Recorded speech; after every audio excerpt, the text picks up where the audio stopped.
What's going on, guys? I almost completed the little baby knight Warglaive Armiger from Forgebane, and I split the box with somebody, so I only got the AdMech half. I already completed the full squad of my AdMech guys, so I got 10 more infantrymen to add into my AdMech force. Still growing nicely. And got one more guy here, the old metal tech priest engines here. You can get them for like $11 on GW's site. So I'm almost done with one. I have another one. I'm not 100% sure I want to paint him in the same color scheme as my AdMech. I might try to do just a different one. I'm not, because I don't know how often I'll be running two in my force. This one I kind of speed paint. I didn't add any patterns or anything on the top carapace armor. I did weather all the metal and stuff, which is a little hard to see, but you can really see the nice gloss shine there. And that is because I use Vallejo metal color, which is just the best. They make the best metallics. They're so glossy, they're so nice. And on top of mine, I put Agrax gloss. So that keeps them very shiny. You should be able to, I mean, it's not picking up the details of the weathering, but you can really see how much light it reflects just off the light back into the camera. So that led me to try a new product today. Surface primer that they sell with the Vallejo metal color. So I don't know if this is different than Vallejo's regular surface primer. Based on the numbers, like the little one here, they should be about the same, but this has kind of it says acrylic polyurethane, and it has just kind of I don't know, not waxy, like thick plastic toy kind of feel. But so like I said before, I split the Forgebane box, and I guess I was a little jealous of all the people getting to play with their Necrons. So I picked up this, because this is my favorite Necron model, the Doom Scythe. And I was priming it with that new Vallejo metal color primer, which might actually just be the regular primer. And I don't know, it has kind of a weird finish to it. You might be able to see, it has a kind of, I haven't touched it, but it's definitely got some different finish. Maybe I got to go over another pass tomorrow. We'll see. But anyway, I'm just curious if this is any different than the smaller bottles or the big bottle. It's probably the same. But yeah, I gave it kind of a shiny. Oh, sorry. This is a gloss black, and the gloss black primer does almost have like a plasticky feel to it. It doesn't seem like it obscured any detail, so I think it's still good. It's just something I've never used, so that's probably why I'm feeling it's kind of weird. But anyway, if you get this kit, it's freaking awesome. It's the coolest kit in the Necron army. You don't have to glue on the little ray, so it just sticks right in. No magnets, nothing. So it's a Doom Scythe. Pull that out, it's a Night Scythe, right? So this is a 100% built, fully primed Necron army for me, because I have no other Necron models. But I do want to try and paint one of these up with the Vallejo model colors, because I had such good success with them on the AdMech.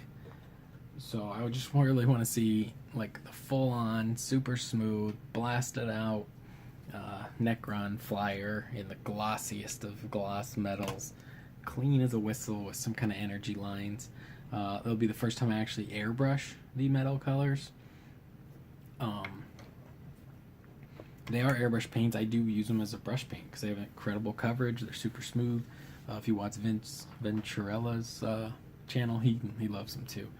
And I do believe, I don't remember if it was him or Andy at Andy's Hobby headquarters here in Phoenix, Arizona, that told me to try them, that they were really nice. Either way, once I tried one, I've bought like 12 of them now. I also picked up their metal varnish, which is water-based metal varnish, gloss varnish. And I'm hoping this will protect all my metal Vostroyans from chipping.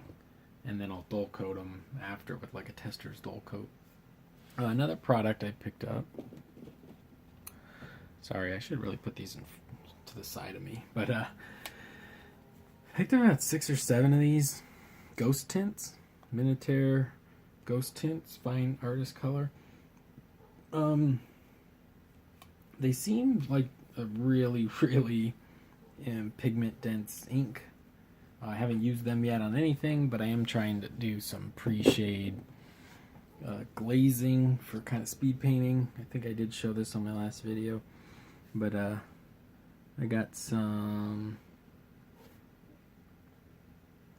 They're kind of hard to see. Whatever.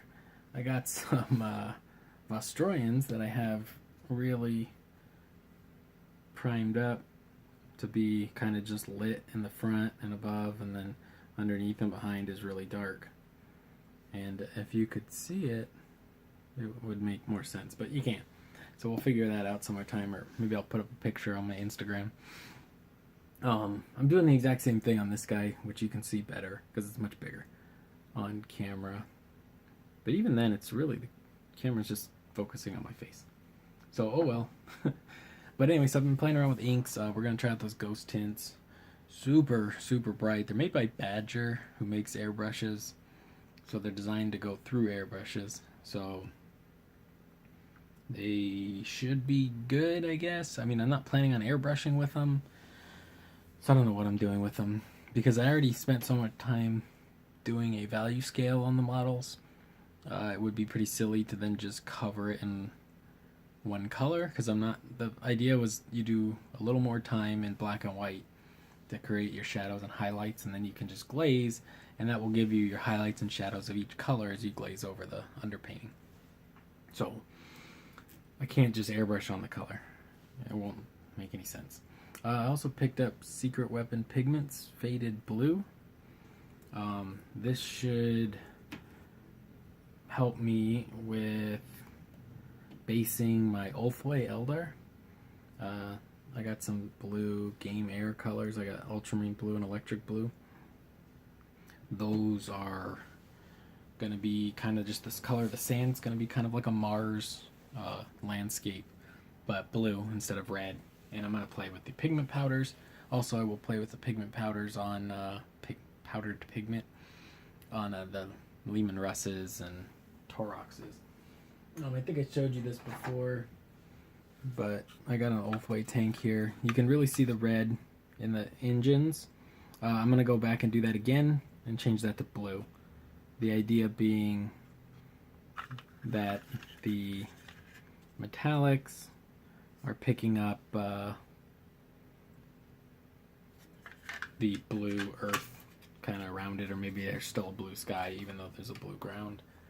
Because originally I was going to do a red dirt, or pinkish dirt, like a pink planet, and pink and black looks cool, but a pink and, you know, kind of a baby blue looks cool too.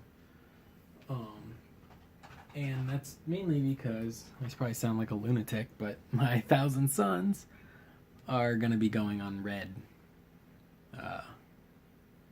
like a red earth kind of base. So we got a whole bunch of these just to finish up, and then we got 3 Forge Fiends, and then that will be about ready to get to work on 1,000 Suns. I'm just taking it all in, you know, just doing everything at once. I'm not focusing on any one specific project. I got a Bust, I got Eldar, I got Tyranids, I got Admech, I got Necrons, I got Imperial Guard, I got Tzeentch, 1,000 Suns, if I didn't say that.